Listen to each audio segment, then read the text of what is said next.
Y vamos a leer algunos versículos de ese capítulo 1. Dice la Escritura, capítulo 1, verso 1: en el principio era el Verbo, y el Verbo era con Dios, y el Verbo era Dios. Este era en el principio con Dios. Todas las cosas por Él fueron hechas, y sin Él nada de lo que ha sido hecho fue hecho. En Él estaba la vida, y la vida era la luz de los hombres. La luz en las tinieblas resplandece, y las tinieblas no prevalecen contra ella. Verso 9: aquella luz verdadera que alumbra a todo hombre venía a este mundo. En el mundo estaba, y el mundo por Él fue hecho, pero el mundo no le conoció. A lo suyo vino, y los suyos no le reconocieron o no le recibieron. Mas a todos los que le recibieron, a los que creen en su nombre, les dio potestad de ser hechos hijos de Dios, los cuales no son engendrados de sangre, ni de voluntad de carne, ni de voluntad de varón, sino de Dios. Y aquel Verbo fue hecho carne y habitó entre nosotros. Vimos su gloria, gloria como el unigénito del Padre, lleno de gracia y de verdad. Amén. Pueden sentarse, queridos hermanos. Una vez más, queremos, hermanos, proclamar a Cristo como la esperanza de las naciones. Cristo, la esperanza de la humanidad. El hecho, hermanos, que todavía la humanidad le siga rechazando, no quita esta verdad. A veces creemos que por las actitudes negativas de los hombres viene, hermanos, ¿a qué? A negar la verdad precisamente acerca de Dios. Pero realmente eso no es así.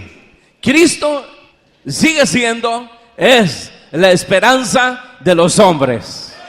Guste o no le guste a los hombres. Porque esto no es cuestión de gusto. Esto es cuestión, hermano, que la humanidad necesita de un Dios, que la humanidad necesita precisamente de un Mesías. Y Dios en su misericordia envió a su Hijo unigénito a esta tierra, para que en Él realmente los hombres puedan encontrar la salvación. Esa es una verdad establecida, precisamente. Entonces esto no es asunto si me gusta o no me gusta, porque muchas personas creen que esto es asunto de gusto. A mí no me gusta la religión. ¿A quién le gusta la religión? A nadie. ¿Quién quiere los caminos de Dios? Nadie. ¿Se acuerdan ustedes los cristianos que son ahora? ¿Querían algo ustedes de Dios? Éramos religiosos.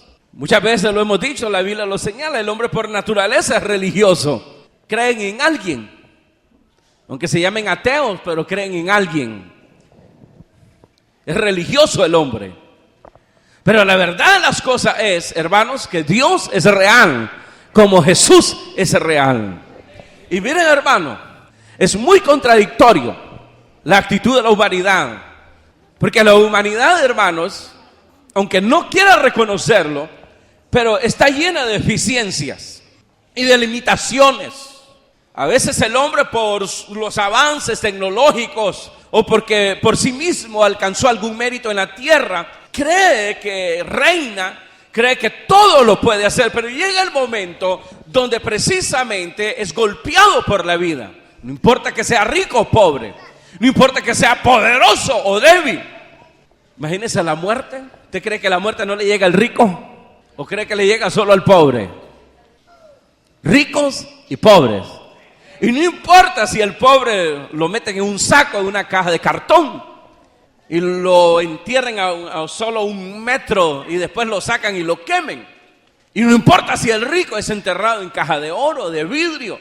Y no importa, hermanos, cuánto se invierta, hermanos, en su entierro. Pero la muerte le llega. Llega por parejo. Entonces el hombre tiene grandes limitaciones. Y esas limitaciones vienen a crear en él una necesidad profunda precisamente de algo o de alguien que venga a llenar precisamente ese vacío que tiene. Y Dios en su misericordia, precisamente, hermanos, envía a Jesucristo. Él es la esperanza de las naciones, nuestra esperanza, y sigue siendo la esperanza de estas naciones. Hermanos, lamentablemente el hombre no reconoce ni su necesidad profunda, ni tampoco reconoce precisamente a Jesucristo como su Salvador. Pero a pesar de eso, hermanos, quiera Dios que los que hoy vinieron y que todavía no le han dado su corazón a Cristo, porque están con esos conceptos que no le han ayudado en nada en su vida, que no han estado en los momentos que lo necesita, esos conceptos no han abonado para nada, ¿o sí? ¿En qué le ha ayudado algo que realmente no es verdad? Porque son conceptos falsos. Dios es real. Que no se ven, por eso no es real, ridículo. Todo lo que vemos fue creado por Dios y atestiguan precisamente de ese Dios invisible. Lo que nosotros vemos ahora fue creado por un Dios invisible. Hay un testimonio fuerte precisamente de la realidad de Dios, y ese testimonio ha prevalecido precisamente a través de los siglos.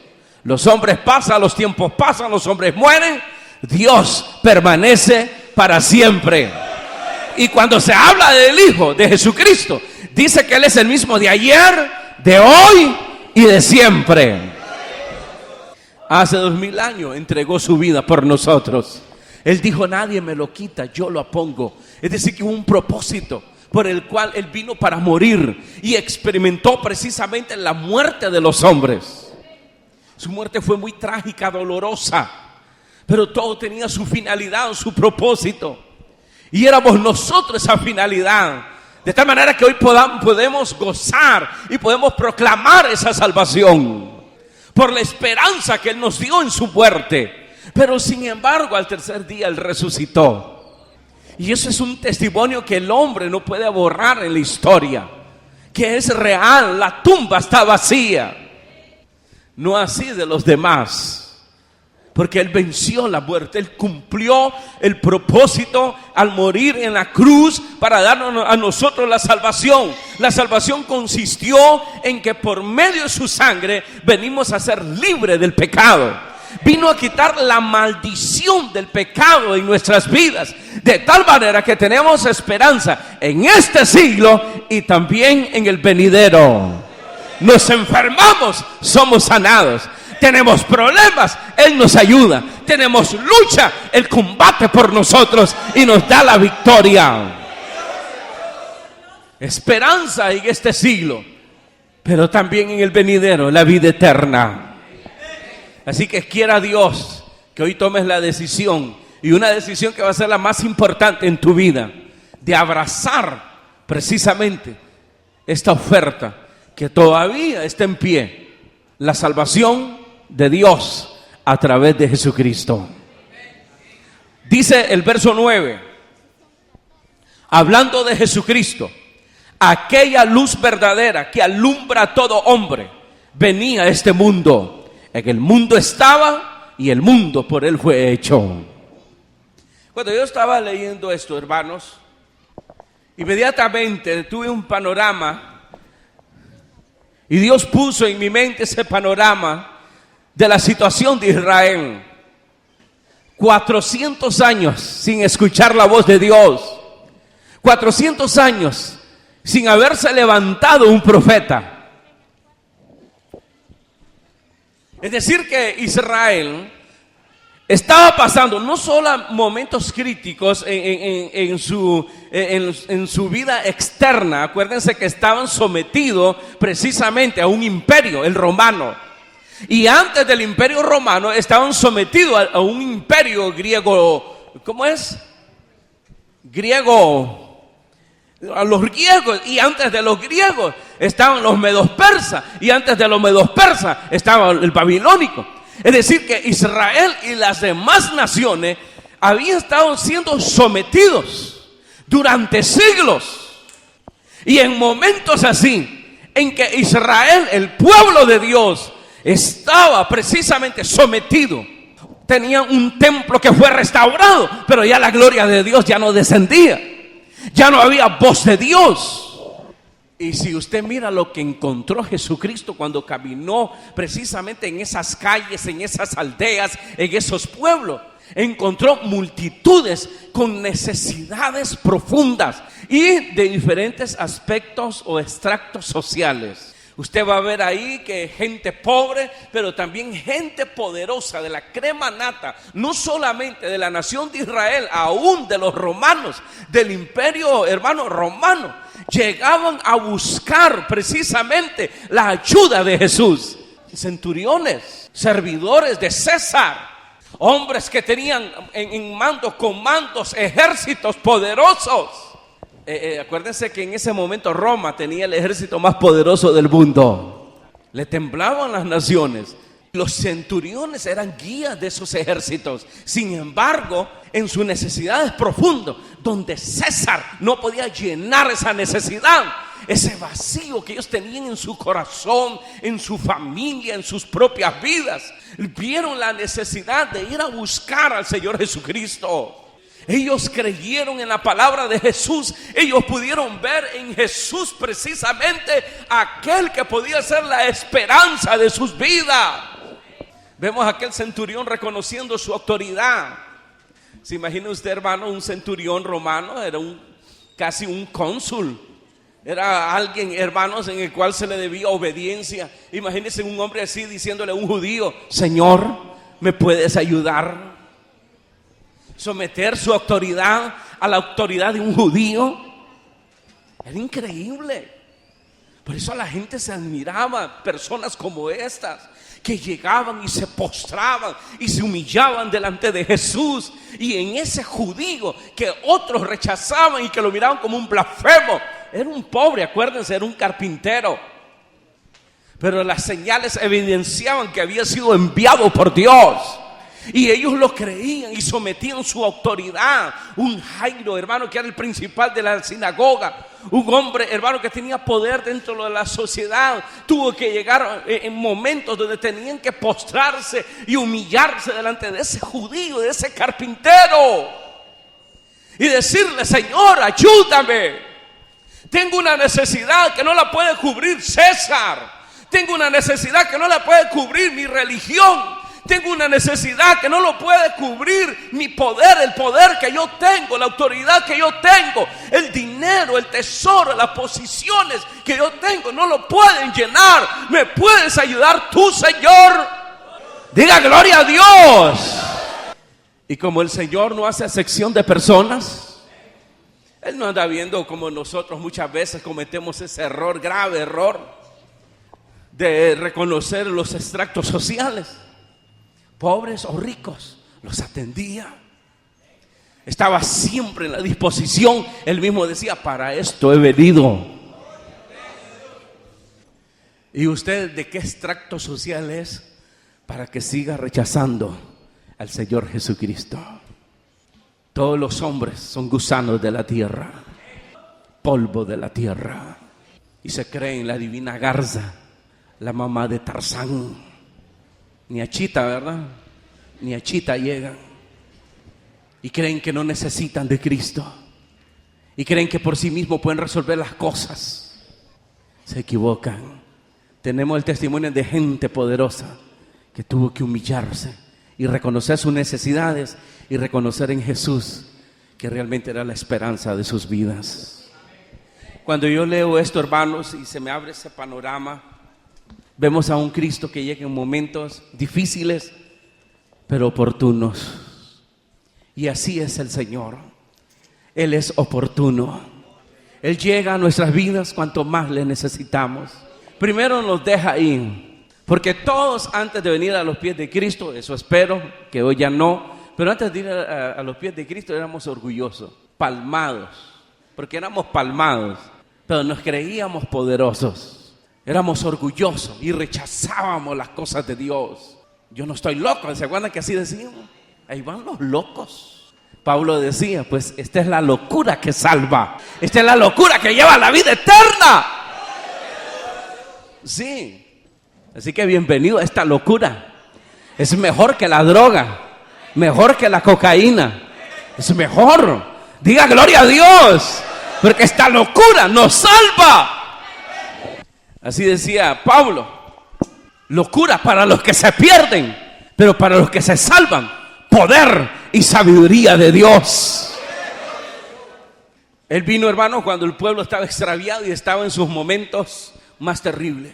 Si usted mira, hermanos, si usted lee aquí las escrituras, los evangelios, usted va a encontrar las necesidades que encontró el Señor Jesucristo en las calles. Gente paralítica, gente ciega, gente extraviada de su mente, gentes con grandes necesidades, gente, hermanos, que la pobreza los tenía arrastrados, gente vendido al pecado, gente sin esperanza. Una vez, hermanos, que los líderes religiosos lo quisieron azarear, lo quisieron ponerlo en la nada, Jesús les dijo estas palabras: las rameras y los ladrones, los malhechores, van delante de vosotros, entrando a la eternidad, a los cielos. Porque ustedes creen que ven y son ciegos. Estos reconocen su pecado, estos han confesado sus pecados y Dios los está recibiendo. Pero cuán oportuno es, hermanos, la intervención de Dios. Y así fue oportuno Cristo en nuestras vidas. ¿Se acuerdan? Cuando estábamos entre la espada y la pared, ahí apareció el Hijo de Dios en nuestras vidas. Que nunca se les olvide eso. ¿Saben cómo fueron encontrados los apóstoles? Pedro, eran 4, Pedro, Jacobo, Juan y otro que estaba ahí, Andrés. Estaban remendando redes. Habían estado pretendiendo pescar toda la noche, amaneció y no pescaron nada. ¿Saben cómo lo describe ahí la profecía, el profeta? Esa tierra donde Jesús llegó, tierra sentada en tinieblas y en sombra de muerte. Es decir, que la vida de esos hombres era caótica. Y cuando Jesús llegó a predicar ahí, esos pescadores estaban entristecidos, decepcionados, llorando, gimiendo, porque sabían que ese día no podían llevarle nada a su familia. Eso es duro, eso es muy triste. ¿Y cuántas personas se encuentran así? ¿Cuántas? Pues sepan que si Dios hoy les está hablando, es porque Dios está siendo oportuno con tu vida. ¿Sabe cómo lo describe el libro de los Salmos? Que Dios es nuestro pronto auxilio en la tribulación. Nuestro oportuno socorro, dice, es nuestro Dios. Aleluya. Sí. Y fue oportuno para nosotros. ¿Se acuerdan ustedes en los momentos en que llegó Jesús a sus vidas? ¿Se acuerdan? Estábamos al borde de la locura. Si aquí pasara cada hermano a dar su testimonio, tremendo. ¿En qué condiciones fueron encontrados? ¿Y cómo están hoy sus vidas? Muy diferentes. Cuando Jesús llegó a estos pescadores y los encontró de esa manera, les proveyó, ¿se acuerdan? El alimento. Primero les dio el alimento espiritual, les dio la palabra. Predicó, disertó sobre la palabra de Dios. Y después que habló la palabra de Dios, se fue donde ellos y les ordenó que volvieran a echar la red. Aquellos se sorprendieron. Echar la red. Primero, estas no son las condiciones. Ya era de día, para empezar. Segundo, no habían pescado nada. Y esperar, echar la red así nomás, era una locura. Pero uno de ellos le dijo: Señor, no hemos pescado nada, pero en tu nombre vamos a echar la red. No tenemos de otra, Señor. Estamos poniendo en ti como el único recurso para nuestra vida, para nuestra familia. Así que en tu nombre, Señor, echaremos la red. Y la echaron. Solo fueron 2 a echar la red. Y cuando quisieron sacarla no podían, entonces llamaron a los otros. Auxilio. Ahora la ayuda es diferente. Se nos rompe la red y estamos a punto de volcarnos porque está llena de peces. Y después que tuvieron ese testimonio, porque sí, ese es el testimonio que nosotros tuvimos. Cuando Jesús vino a nuestra vida, Él cambió nuestra vida. En ese instante la cambió. Quitó la amargura de nuestro corazón, quitó la aflicción de nuestro corazón, quitó la angustia que había en nuestras vidas, quitó el odio que había en nuestras vidas. Ahí nos cambió y nos capacitó y nos habilitó para conquistar el mundo, para conquistar nuestras propias vidas. Cuando ellos regresaron con la red, Jesús les dijo: de aquí en adelante seréis pescadores de hombres. ¿Saben qué les dijo? De aquí en adelante los voy a capacitar. y voy a hacer que ustedes conquisten las naciones, el mundo. Años después, Jesús muere en la cruz, resucita al tercer día y los comisiona y los envía al mundo a conquistarlo. Y años después vemos una iglesia, un discipulado en esas condiciones, conquistando las naciones, haciendo temblar los tronos de los reyes. Gente poderosa se miraba impotente de poderlos detener. ¿Qué haremos con estos? No los podemos detener. Estos caminaron con Jesús. ¿Qué vamos a hacer? Un sabio dijo por ahí, suéltenlo. Y si eso es de Dios va a permanecer. Si no es de Dios, se les va a acabar la pólvora. Esos son como los cohetes. Y se les acaba la pólvora, se revientan dos allá y vienen de viaje. Déjenlos. Aquellos siguieron a medias el consejo. Se fueron donde ellos. Los dejamos libres, pero los amenazaron. Los volvemos a traer aquí y de aquí no vuelven a salir vivos. Y aquellos decían, no podemos callar lo que hemos oído y lo que hemos visto. Y sueltos a la primera esquina comenzaron a proclamar una vez a Cristo, porque tenían el testimonio, las huellas en su cuerpo del poder transformador de Cristo, como lo tenemos nosotros ahora. Levante sus manos y diga gloria a Dios. Verso 10. En el mundo estaba y el mundo por él fue hecho, pero el mundo no le conoció. A los suyos vino y los suyos no le recibieron. Qué contradicción, ¿va? Vino como la esperanza de ellos, pero ellos no le entendieron y lo rechazaron.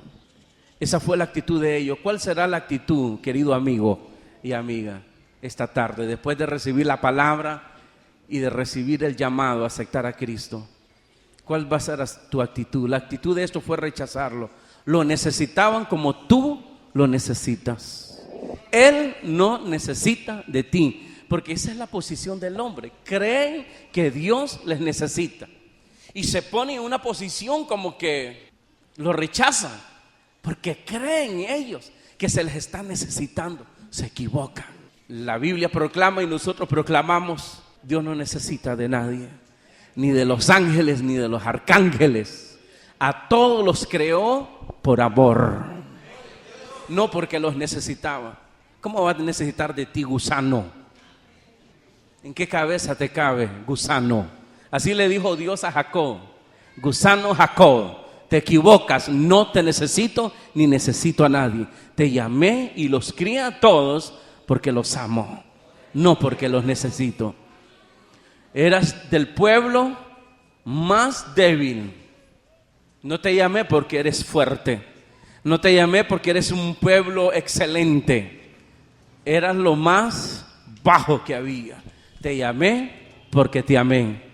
Y hoy Dios te trajo a este lugar y estás escuchando la palabra de Dios. Y aunque te estás resistiendo, tienes que entender que Dios te ama y te quiere ayudar. Y Él sabe el futuro que tú tienes. Piensa en un momento cuál va a ser tu futuro y te vas a dar cuenta que no tienes futuro. La mujercita dice: ya me voy a encontrar un hombre rico y voy a tener futuro. Se equivocan. Yo ya he escuchado jovencitas, tienen la esperanza de un hombre rico, pobres, desgraciadas, porque van a caer en desgracia. Lo digo en ese sentido. ¿No han visto niños ahí, hermanos, que son de cunas de oro? No sé si me entienden lo que estoy diciendo. Los miro ahí pidiendo dinero, lavando. Y si usted les mira su físico, esos son hijos de ricos, de cunas de oro, nacidos en un vientre que puso la esperanza en los ricos. Y miren los hijos dónde andan. ¿No he encontrado niños así? Yo me quedo, ¿pero qué es esto? Pero niño, ¿qué haces aquí? ¿Quién es tu padre, tu madre?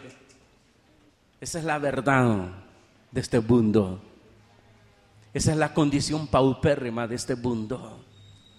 Pero ¿qué dice la Biblia? Porque de tal manera amó Dios al mundo, que nos ha dado a su Hijo unigénito, para que todo aquel que en Él crea no se pierda, mas tenga la vida eterna. No envió Dios al mundo para condenar al mundo, sino para que el mundo sea salvo por él. No le sigas rechazando, porque el que va a perder no es Dios, eres tú el que vas a perder. Reconoce tu necesidad, piensa en tu futuro y te vas a dar cuenta que no tienes futuro.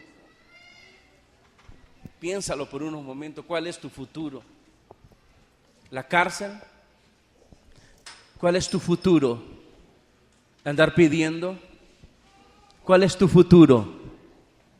Nuestra esperanza es Cristo. Con Cristo hay futuro. Y no importa en cuáles son las condiciones en que te encuentras en este momento, Él cambia el destino de los hombres. Y los cambia radicalmente. Aquí hay hermanos que cuando los conocimos vivían, ojalá, champas con zinc y todo eso, envueltos en todas esas pancartas, hermanos, que se ponían en la calle. Vayan a visitarlos ahora. No tienen esas pancartas porque ya no lo necesitan. Porque ahora tienen a un Cristo que les ha cambiado su situación, que ha reivindicado sus vidas. Diga gloria a Dios, hombre. A muchos ya se les olvidó eso. Ya se les olvidó cuando fueron encontrados por Cristo. Dice, hermanos, el verso 12: mas a todos los que le recibieron, a los que creen en su nombre, les dio potestad de ser hechos hijos de Dios. Si bien es cierto, muchos le rechazan, y pobrecito de ellos, pero también hay muchos que lo han aceptado, que lo han recibido como su Señor y como su Salvador. Y a los que creen en Él y les reciben, cuando dice recibir es que están reconociendo la oferta de salvación que Él les está dando. A eso se refiere, a eso. Entonces a los que creen en su nombre y le reciben, les da potestad de ser hechos hijos de Dios. ¿Sabe qué significa eso? Que de aquí en adelante ya no serás extraño a Dios, como ha sido tu vida hasta este día. Tu relación con Dios ha sido extraña. Primero te portas mal contra Él. Cuando estás bien, hasta blasfemas contra Dios y sientes que no necesitas nada de Él. Medio tiembla la tierra y estás dándote golpe. Media te aprieta el zapato y le estás clamando. Yo sé que muchos dirán, yo soy ateo y en mi necesidad yo no proclamo a Dios. Sí, pero estás queriendo que algo te ayude en ese momento. ¿Y quién te puede ayudar sino Dios? No seas insensato, hombre. Sé sabio. Cuando estás necesitando, cuando estás proclamando una ayuda, entiendes que estás clamándole a Dios. Entiendes que necesitas de Dios. Estos hombres poderosos tuvieron que tocar fondo primero. Jairo, el centurión, deme otro nombre, Nicodemo, otro nombre por ahí, Cornelio. No crean que así nomás se fueron a buscar a Jesús. Tuvieron que tocar fondo. El centurión pudo haber dicho, yo tengo esta necesidad, pero soy servidor del César, el gran Kaiser. Él me suple todo. Y una petición mía, inmediatamente viene la ayuda, sí, pero la ayuda que tú necesitas no puede hacer nada César por ti.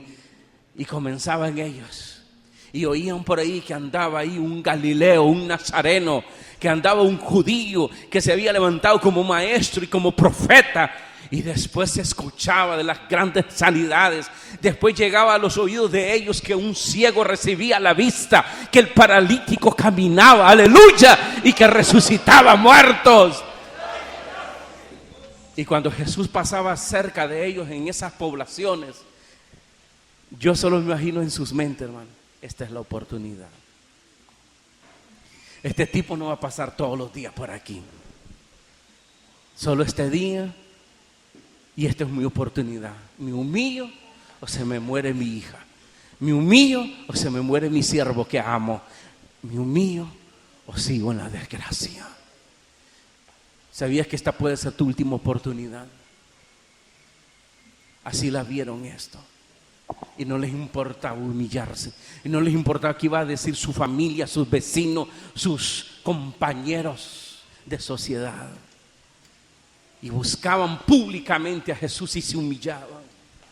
Ayúdame, Señor. Mi hija está muriendo. Ya gasté en médico. Ya está desahuciada por los médicos. Solo tú me puedes ayudar. Ayúdame, por favor. Y el Señor le decía, vamos.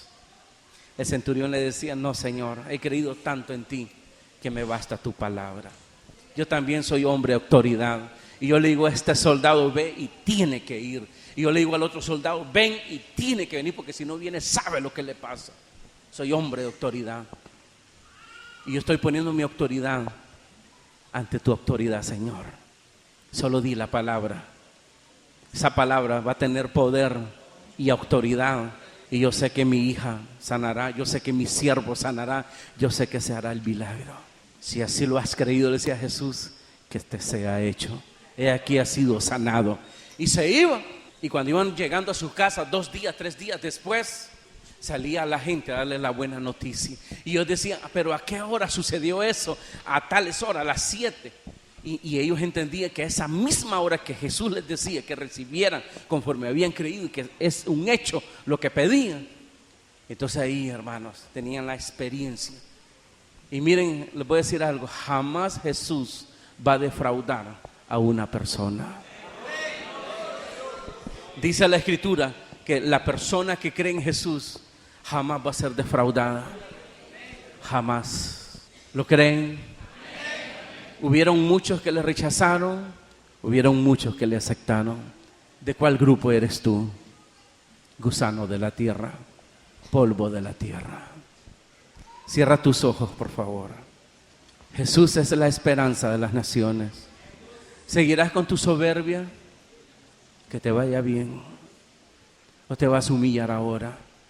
Y vas a reconocer tu profunda necesidad. Y vas a entender que necesitas de Jesús. Pues no le rechaces. Has venido al mejor lugar. Estás en el mejor sitio en este momento. Estás en el momento oportuno de tu vida. Tu vida hoy puede cambiar radicalmente. Este día puede cambiar tu destino si hoy te rinde a los pies de Cristo. Yo invitar a aquellos que todavía no le han dado su corazón a Jesucristo. Yo los invito a que lo hagan en este momento. Aquellos que todavía no han dado este paso de fe, que no han aceptado a Jesús como su Salvador, pero saben que necesitan hacerlo, pues esta es la oportunidad que tienen. Y lo único que tienen que hacer es ahí, en su lugar, levantar su mano, en señal que aceptan a Cristo, que ya no aguantan esa vida que llevan, ya no soportan esa carga, sienten que se están hundiendo. Yo los invito a que ahora reciban a Jesucristo. Solamente levante su mano ahí donde está y nosotros vamos a orar por ti. No te vayas como veniste, vete con Cristo a esta hora. La Escritura dice, de modo que si alguno está en Cristo, es hecha nueva criatura. Y Jesús dijo, venid a mí todos los que estáis cansados y trabajados, que yo os haré descansar. Solo Él te puede ayudar. Y esta es la oportunidad que tienes. Solamente levanta tu mano ahí donde está, en señal que aceptas a Cristo. Y nosotros vamos a orar por ti. Los que todavía no le han dado su corazón a Cristo, pues esta es la oportunidad que tienen. Es Él que te está llamando. A los que creen y le reciben, les da potestad de ser hechos hijos de Dios. Dios bendiga a esta joven. Alguien más que sienta la necesidad de aceptar a Cristo por primera vez, que nunca lo ha hecho, hazlo ahora. Esta es tu oportunidad. Si oyeres hoy su voz, no endurezcáis vuestros corazones. Vamos, pasa, vamos a orar por ti. Y aquellos que se alejaron de Cristo y saben que necesitan reconciliar con Dios, pues tienen la oportunidad de hacerlo también. Pasen aquí adelante, vamos a orar. Dios bendiga a esta joven también que está aceptando. Los que por primera vez aceptan a Cristo o saben que tienen que reconciliarse con Dios, yo los invito a que pasen. Dios le bendiga al joven allá atrás. ¿Y tú qué esperas? No vuelvas a ver a tu vecino, porque él no te va a ayudar.